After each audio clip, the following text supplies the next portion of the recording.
Okay, so I realized that there's a lot of weird glare on my glasses, but I had a bath tonight and I have makeup all over my face. My mascara's all run.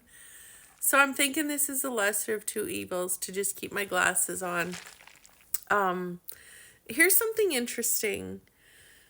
Like, I can sit down and talk about how much I fucked up in my life and how hard life is and how many struggles I've gone through. I don't have any fear talking about shit like that. I really don't. But here's something that I am afraid of. Excuse me, I have a really hard time. I have a really hard time talking about my hopes and my dreams. I really do, actually. And so tonight, I'm going to push myself to move beyond that limit because the only way that we can really get past our limits is to push through them. And if I'm going to be the person that's helping you move through your limits, then I damn well better be doing it myself. And so I created this. Well, I didn't create it, other people do this. There's an exercise that I really started to do lately because I started to recognize that I worry a lot about my kids and the future and things like that. And I started to notice that, holy shit, I'm wasting a lot of time and energy on worry. Instead of worrying, why don't I shift that energy into dreaming? But not from a place of attachment, from a place of rewriting the future as though like rewriting the future as though it's already happened. Now, I like to talk about creating the life of our dreams. This is something that I really want to start talking about. But what we actually have to start to realize is what we run from and run to. Like what you run from and what you run to runs you. Meaning, if you need something in order to be happy, or you're trying to prevent something in order to be happy, those are the things that are actually holding you back from getting what you want in life. It's you needing it that is pushing it away, or you needing to prevent it that's creating it.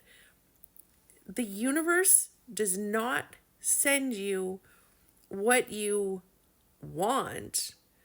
The universe sends you what you are. And this is fucking huge. I actually heard somebody say that the other day, but I've been also saying that for years. And it's so true. It's so true because I don't know. I don't know what the divine is. I don't know if it's creator. I don't know if it's a conscious energy. I don't know what it is. But what I do know quite like it's I'll never be certain about God, right? But what I really am starting to believe is whatever it is out there, it's matching what we believe. So it will send us the mirrors of what it is we believe so that we can see what we believe. And then we can be like, why am I attracting this? And what do I have to do in order to become the person that attracts something different? It's all an inside job. It is all an inside job. Us trying to change the outer world is us doing everything backwards.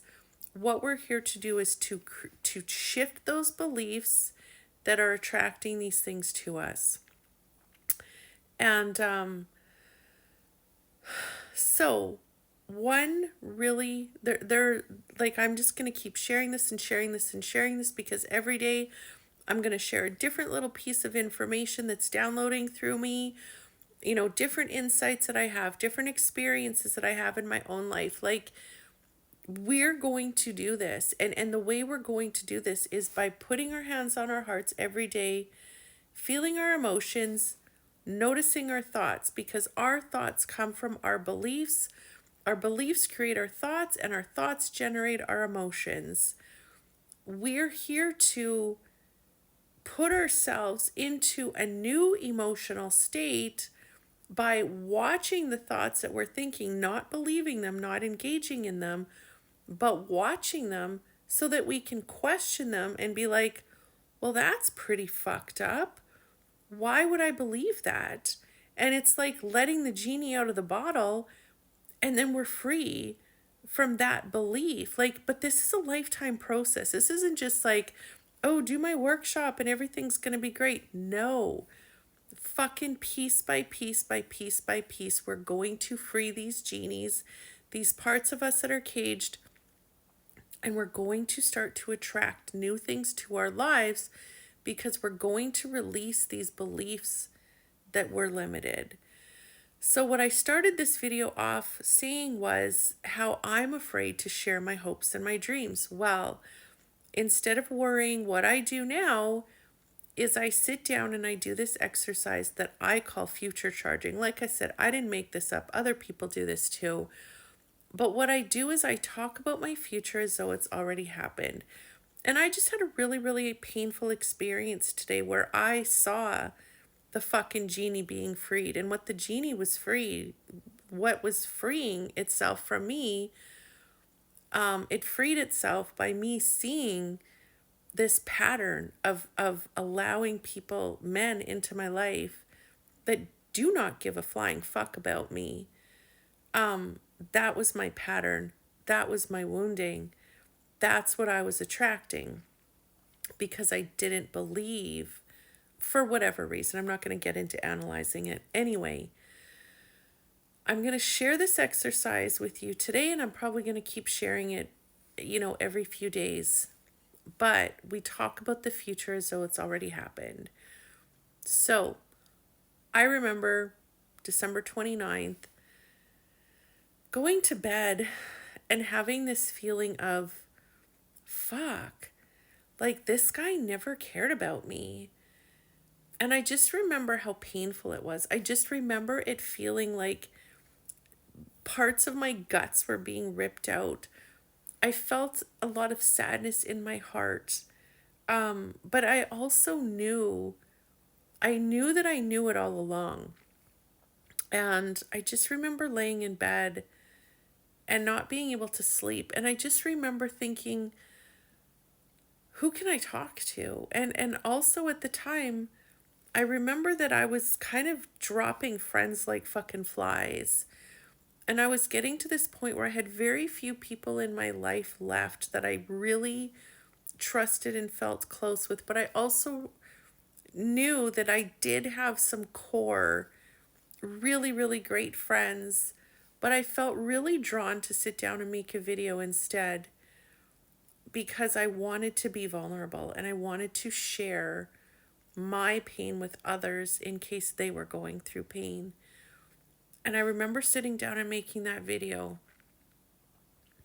And I just remember how good it felt to just talk and to connect to people that I didn't even know. And I remember the next day reading the comments and people saying, thank you, I'm going through the same fucking thing. And I never thought about sitting down and talking about it from the future. And I remember those comments meaning so much to me. And I remember as the months went by, I was so grateful that I had the courage to let go of that person, because I remember the day after starting to feel free, starting to feel so full of life and energy again. I just started to notice how much of my life this person was sucking from me. I remember going to the gym the next day and having the best workout. And from that point, I started eating healthier. And I started, talking more to the friends that I had. And I remember my videos starting to get more and more views because people were more and more interested in the words that I was speaking, because I wasn't just speaking about trauma. I was actually sharing it. And I was sharing tools that were helping people get through their hard times. I remember putting your hand on your heart and breathing and feeling and watching your emotions became a thing that every